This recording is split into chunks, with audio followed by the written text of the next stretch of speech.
Shonen heroes are known for being big, loud, powerful. But what about their mentors? What about the people that shape those young, and sometimes not too young, men and women to become the heroes that they are? But let's get real, mostly men. Yeah, it's almost always men. Because this is shonen, not shoujo. And I really like Shoujo's Bizarre Adventure, though. I think that's a great show. My stand is Rock You Like a Hurricane. I think there might be a Rocky like that, or like a hurricane. Probably. If there's not, I'd be surprised. Hi there, I'm KaiserNeko. Hi, I'm Ben, HBI2K Creighton. And today we're talking about a topic you actually brought up. Yeah, I have fallen out of a lot of anime, period. But as I've gotten back into it, one of the titles that keeps on coming up again and again that I really fell in love with, surprising myself more than anyone, is Boku no Hero Academia. Yep, or My Hero Academia if you're not annoying. Yes, My Hero Academia is one of the biggest shonen properties out right now. It's definitely taken the spot of our fallen Naruto and I guess we could say Bleach. Boruto is trying to keep it up, but let's be honest, it's a shell of its former self. Really managed to carry the torch before, of course, passing it on to Black Clover, which is now the premier shonen property.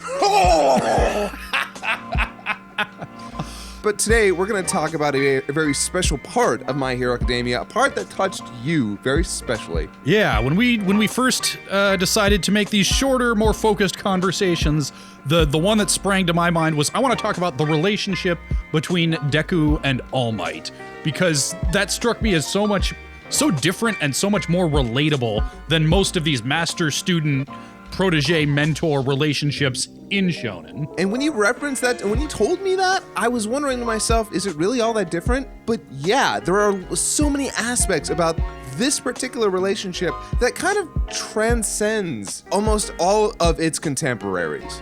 Yeah, like when I think shonen, when I think like the wise old sensei, the master that teaches the student, first thing that comes to mind is, your Goku and Krillin training under Roshi and Dragon Ball. Yeah, your Goku under King Kai. I don't understand why you're looking at me like that.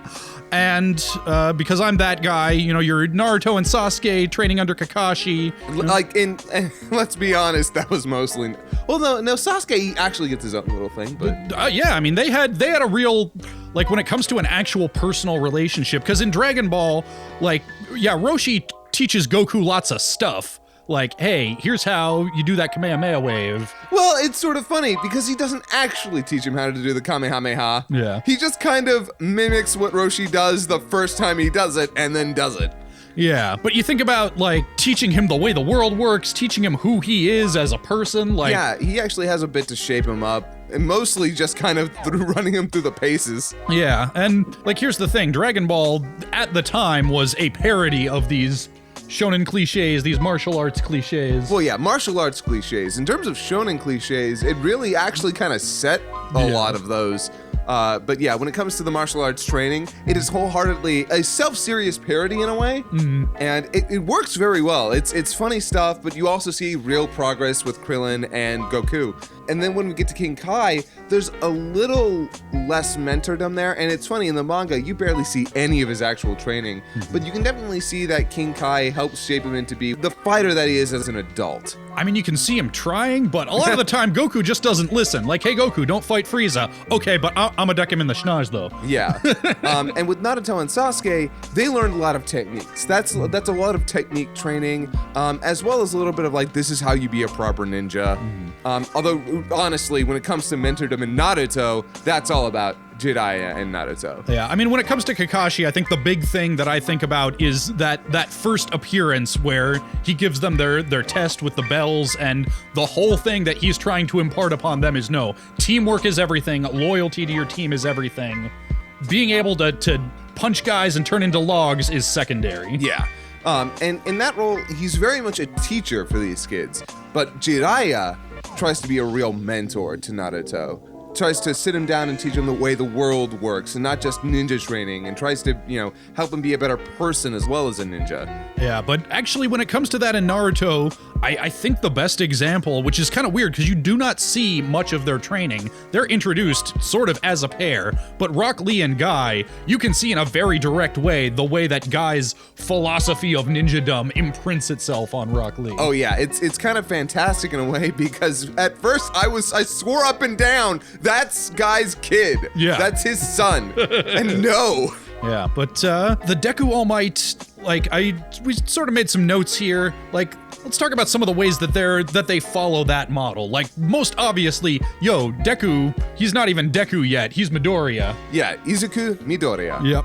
First and foremost, he gets a big old power up when he meets All Might. He is famously quirkless until All Might passes on his quirk, and that's, plot-wise, functionally, that is the first and foremost thing that a mentor does in this sort of shonen anime. Why does Goku go to King Kai? Because he needs that Genki Dama, and he needs that Kaioken. Yeah.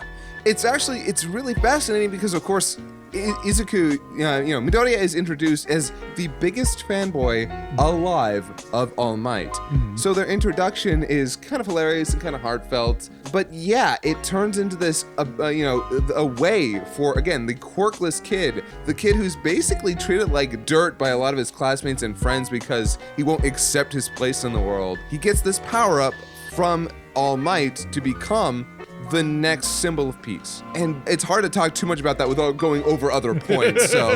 Yeah. And he also does, in those first few episodes, he custom makes this training regimen, says, hey, follow this, and you'll get strong enough to handle this power. And that is the most direct, you see that, and it is very reminiscent of Goku and Krillin punching furrows in the ground and delivering milk. Oh, yeah. Yeah. And not only that, he even goes as far as to give him this sort of, what would you call it? This training through practical work by cleaning up this beach. Yep. He's like, hey, so this beach gets treated like shit by everybody. So what you're gonna do is you're gonna clean all of this up, but in the meantime, it's going to make you stronger, it's going to make you faster, it's going to make you more resilient. Yeah. And that's classic shonen. That is that's very Karate Kid, wax on, wax off. Very Rocky, 2? I have not seen any of the Rockies. Yeah. I kind of want to change that, but I haven't yet. Yeah. So it's kind of interesting because Izuku Midoriya, even not to spoil anything from the manga at all, he starts off being unable to properly use these powers. Mm-hmm. He needs a teacher there. He needs a mentor. He cannot just be given these powers and let go to do whatever he wants with them. He needs somebody to slowly work him into this, and we see that from All Might. And All Might is a very is always very close with Midoriya. Other things that follow the same model, All Might, you already touched on, he's a big source of inspiration. Yeah. And he's passing on a legacy, which, again, going back to Naruto, legacy is a big part of that. It comes down to Naruto through Kakashi, who was taught by Jiraiya, who was going all the way back. Yeah, and I don't, at this point, I think we're beyond the territory of spoilers to say that, yeah, Jiraiya, who was taught by, was he taught by the third?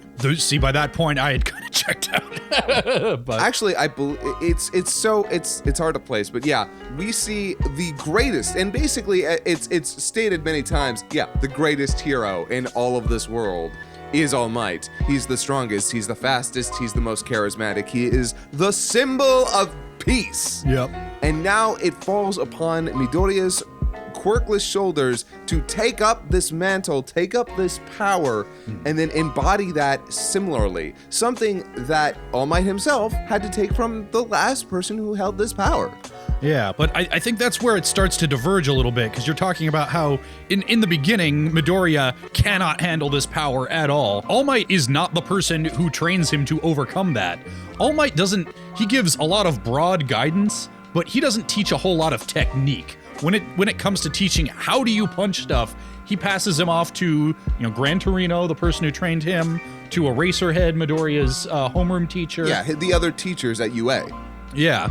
All Might is very much a mentor, not a teacher. And in fact, it's a plot point that he has never been a teacher. He doesn't really know how. He's not very good at it yet. Yeah, it's stated by other teachers. Eraserhead himself is like, you're not cut out for this. And he's like, I know, but it is what I must do. And it's fascinating to watch this guy who's had this power, who's been this, again, the symbol of peace, try to pass on his knowledge and the philosophy that he had learned to Midoriya, at this point, Deku. And it's heartfelt, and it's a lot more human than you see in a lot of these shows. Because as you said, he's not the teacher, but he's trying to inform him of like, this is what you need to do to not only be a better person, but a better hero. Yeah, and another point of difference is that from day one, All Might is vulnerable with Deku. Deku is one of the only people that he shares, like, hey, by the way, here is this skinny, scrawny weakling form that is sort of the real me. Yeah, almost not first, but second glance, Deku gets to see a part of him that literally nobody else is allowed to see outside of a few select people at UA. Yeah, and even with those people, like, yeah, he shares the very physical weakness that he's struggling with, but it seems like it's really only with Deku that he shares his fears about the future. Yeah, he doesn't have a whole lot of people to talk to about these sorts of things. Aizawa / Eraserhead doesn't seem all that close to him, although you could definitely call them friends at a base level. And Gran Torino, yeah, he's not the kind of guy you go to with your feelings. He is this old, jaded man who was never even properly a hero in the first place. He just trained All Might. So with Deku, with Midoriya, he has to sit down and tell him these things, because he knows that Deku is about to enter that world. He has to be honest. Yeah, and that is the other big thing. You see a lot of, in these sorts of stories, your trickster mentors who, like the whole wax on, wax off thing, he's not telling him this is how you block a strike. He's telling him, no, just do what I say, wax my car, and only later does he learn, oh man, I was learning techniques the whole time. That's not the way All Might does it. He's very straight ahead with what he's trying to do. Yeah, actually, speaking of Gran Torino, that's what Gran Torino does. He does trick him, and he does get under his skin, and he gets, luckily Deku is somebody who very instantly picks up on this stuff. He honestly, you could probably have told him and he still would have done it, because Deku's a smart kid. That's that's a great part of Deku's character, and why he works so well with with All Might is that he's smart. He understands, which is, again, that's good, because as we said, if All Might had somebody who was even just a little less quick on the uptake, he might not have been able to make the progress that he had in such a short time. Yeah, absolutely. And then one of the things, kind of the reason why I wanted to have this conversation, when I realized, wow, this is different than just about any other relationship like this that I've seen, is the incredible amount of pressure that All Might puts on him.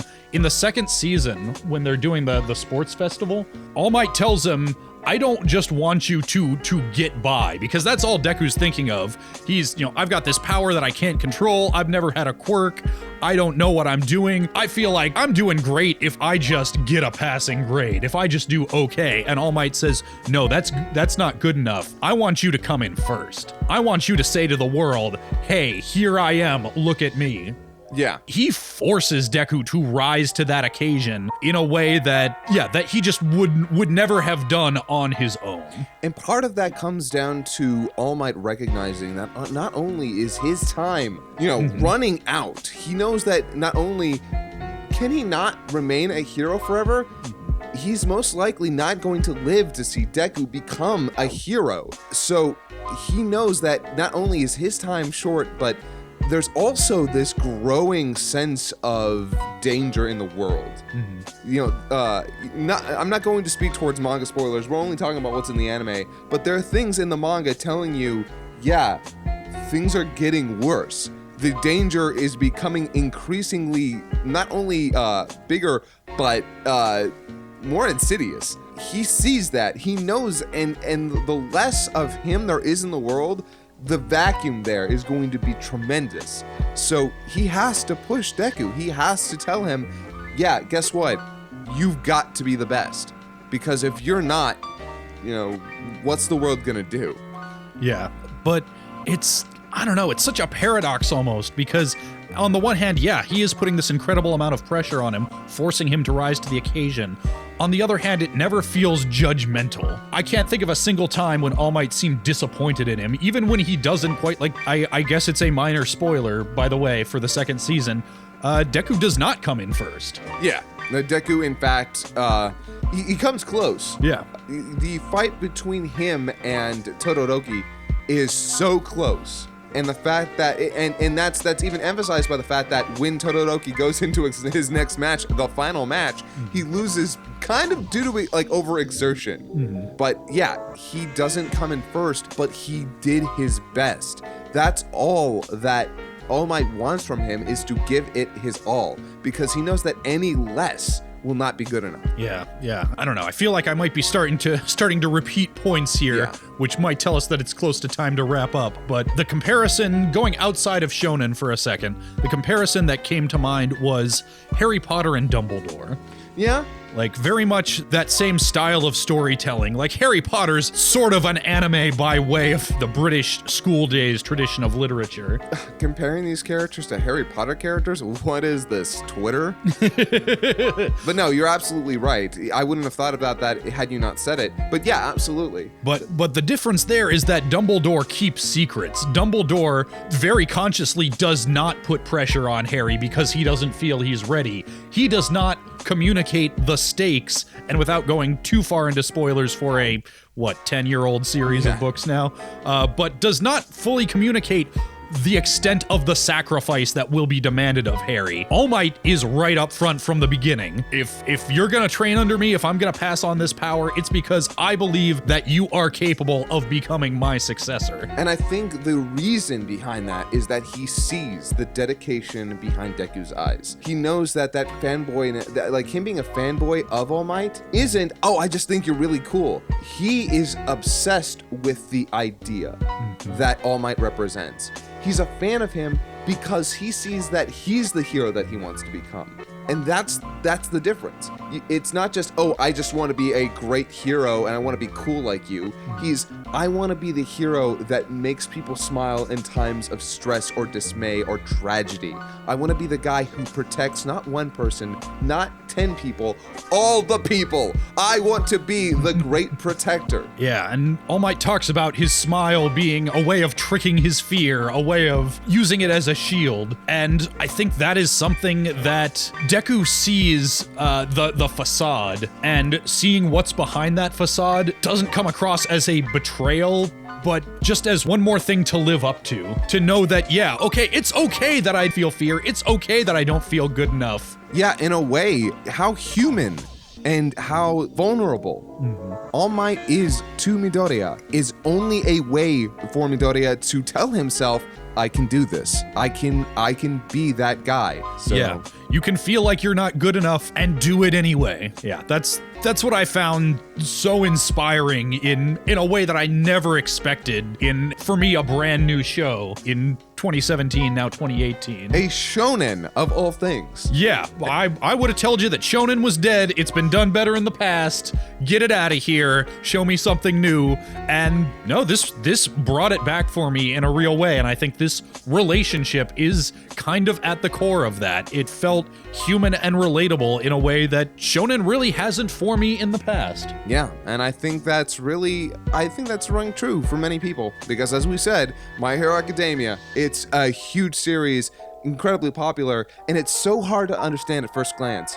Like, I know a lot of people who have seen this show and thought, well, what's so good about it? Yeah, sure, it's flashy, it's colorful, but it looks really generic. Yeah, isn't it just Naruto with superheroes instead of ninjas? And okay, it kind of is, but it's so well done, and it takes that framework and is just an exemplary example of it. Yeah, and it's so much more than that as well. Absolutely. Well, now we're starting to get on to stuff that we can talk about in future videos, hopefully, because yeah, definitely. I'm loving this show. I'm looking forward to continuing to love this show once that third season rolls around. Oh, man. Yeah. Thank you for joining me and talking through some of these ideas with me, Scott. Oh, absolutely, Ben. All right, we'll see you guys next time, and if you don't know, you can catch us talking about shit like this every week on Anime FMK with our good buddy Kieran. Oh, yeah.